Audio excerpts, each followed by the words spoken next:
What's this? Elon talking about video games? What do you get from video games?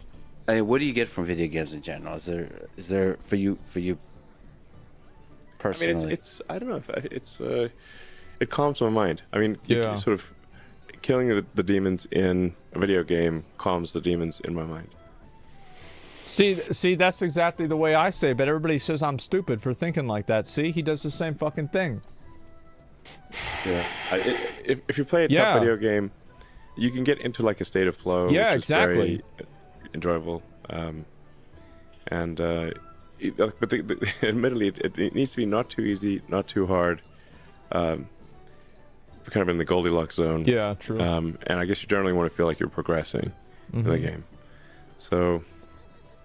Not retail. A good video, and there's also beautiful art, engaging storylines. Yeah. And it's like an amazing puzzle to solve, I think, and so it's like solving the puzzle. Elden Ring, the greatest game of all time. I still haven't played it, but to you, Elden Ring is definitely a candidate for best game ever. Top 5. What do you mean you haven't played Elden Ring? It's been out for almost 2 years. How has he not played Elden Ring? What is he doing? Working? Fucking stop. This is important. For sure. I think I've been scared how hard it is. Oh, how hard I hear it is. So look, I hope this guy understands. Lex understands that it's not that hard. All right? Like, you just show him some clips of people killing a boss in one hit with, like, all those different buffs, and that's it. He's scared. Yeah, well, it's because people always play up the difficulty. Like, I remember whenever people said Dark Souls was going to be super hard, and then I played the game, and I was like, what? What? And that was it. I remember that if Lucy Pyre can beat it, anyone can. To be fair, she spent like 3 months beating Elden Ring. That was sad. Bro, I'm gonna be real. Like, that shit was fucking sad. Dark Souls 2? I beat Dark Souls 2, though. I did. And no, I had a bad time on it at the beginning, but once I understood the game, yeah, no, I'm not a fast learner. Like, I'm very, stubborn. I'm extremely stubborn. I hate to learn new things. I hate to try new things. I like to just go with my method and go all the way in with that. And that's it. I'm a unga bunga, right? But like, y'all got to keep in mind that like by the time I got to that end of the end of that fucking game, like I beat the fuck out of that game. But it's beautiful. Elden Ring feels like it's designed by an alien. The Japanese. I mean, come on, don't there's a call theme them to that. this discussion. In what way? It's so unusual. It's incredibly creative, and the art is stunning. I recommend playing it on a big resolution, high dynamic range TV. Even doesn't need to. Well, this is the other thing is that there's like a certain level of like mystical storytelling that From Software does that a lot of other games try to emulate, but they fail at just. They fail spectacularly at. The only game that I think is able to kind of have the same type of mystical storytelling that Dark Souls and Elden Ring has is Blasphemous. Yeah, somebody said it in chat. 100%. Blasphemous, like, nails the mystical storytelling, and I think, obviously, that's because it's carried by, like, a lot of, like, Catholic and Christian mythology. So, like, there's a lot of, like, tie-ins to that, and it kind of seems familiar, but still very surprising and new. But, like, Elden Ring, I think, is on a complete other level. Lies of P is good, but it doesn't nail it. It doesn't. It's good, though. It's a great game. I think Lies of P is, it's also not even told that way. It's told like Sekiro. Monitor. Just, the art is incredible. It's so beautiful. Yeah, it is. And it's so unusual. Like Godwin and at the each end. of those top with boss the bottom battles of the castle. is unique. Like, it's like a unique puzzle to solve.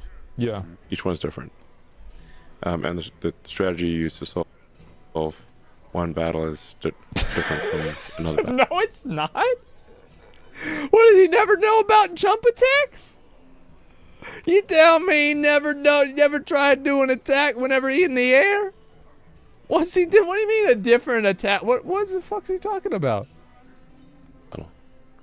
That said, you said Druid on Eternal against Uber Lilith is the hardest boss battle you've ever. Correct. That is currently the and I've played a lot of video games because it's my primary recreational activity.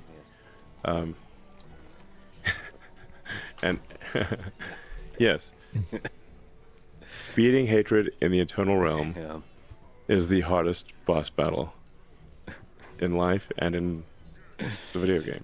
It's hard. I mean, I'm gonna be real. Like, that shit was hard whenever it came out. But it was like, in my opinion, I think it was the wrong kind of hard. Like, I never liked Uber Lilith the way it was designed. But, like, I'm so glad that, like... I think that Elon is right whenever he's talking about, like, how the Elden Ring feels like it was designed by an alien. Because, like, I remember, like, listening to what Miyazaki said about, like, kind of how he designs, like, the lore and everything in the games. And he said he designs it in a way that's reminiscent of the way that he perceived English words in the English language as a kid first reading it. So it has, like, that mystical, uncertain nature to it.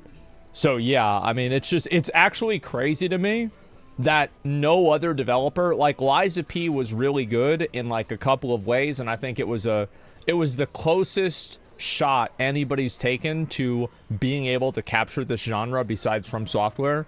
But it is just astonishing how much better From Software is than anything else. It's like, whenever you think about that, like, isn't that fucking nuts? And the fact that not only are they better, but they've been nailing it every single fucking year, or every other year usually with, like, releases, for 10 years. It's like people are still trying to catch up to what they were able to do in 2012. It's nuts, man. Even Armored Core. Yeah, Armored Core was just fucking insane. Yeah, George R. R. Martin helped a lot with Elden Ring. Well, he didn't help with, like, the way the game's programmed, right? He helped with the storyline. Like, there's a lot of incest in Elden Ring. So, yeah, I mean, we know he's part of it. But, yeah, man, I think about this game all the time, man. Like, I could replay this game, like, every 6 months. And I never get tired of it. Bleak Faith, though? Bleak Faith was great. Like, it was great in a lot of ways. Like, I'll tell you one thing. Like, if the guys that made Bleak Faith wanted to make another game, I would probably invest in it. Because I think that they got a number of things right that nobody else has ever gotten right except for From Software. I do. I think that, like, I think there's a lot of potential there. Whereas you look at other games, and there is zero potential in those other games. I'm gonna be real. Like, it's like, you did this? Wow. Okay. Keep it up, buddy. That's it. Yeah, talking in super elaborate. Yeah. I mean, I Lords of the Fallen. Well, Lords of the Fallen was I stopped playing it because it just, like, at the end of the day, like, the game just wasn't really fun to play, and I just felt like it didn't play well. Like, to me, that's the only thing that I cared about. And, like, also, it's just, like, the mechanics were fucking annoying. Mob placement was fucking annoying. I just felt like I was playing Dark Souls 2, you know? Now, obviously, Lords of the Fallen is not the worst game of all time. It's not, like, a terrible game. It shouldn't be, like... I hope that they fix it and make it better, right? But, yeah, that game pissed me the fuck off. I hated that shit. Game Machine attempting a no-hit run, OG Elden Ring build. I heard about that. Yeah, people told me about that. I probably should look at that myself and see. I might look and find out. And have you tried it after all the patches? No, I haven't. I only played it after one patch. They released over 27 patches, a little bit over a month. Maybe I should try it again and see if it's any better. But, like, there are also there's, like, hitbox problems. I mean, a lot of games have hitbox problems. Like, that's a huge, huge issue. So, yeah.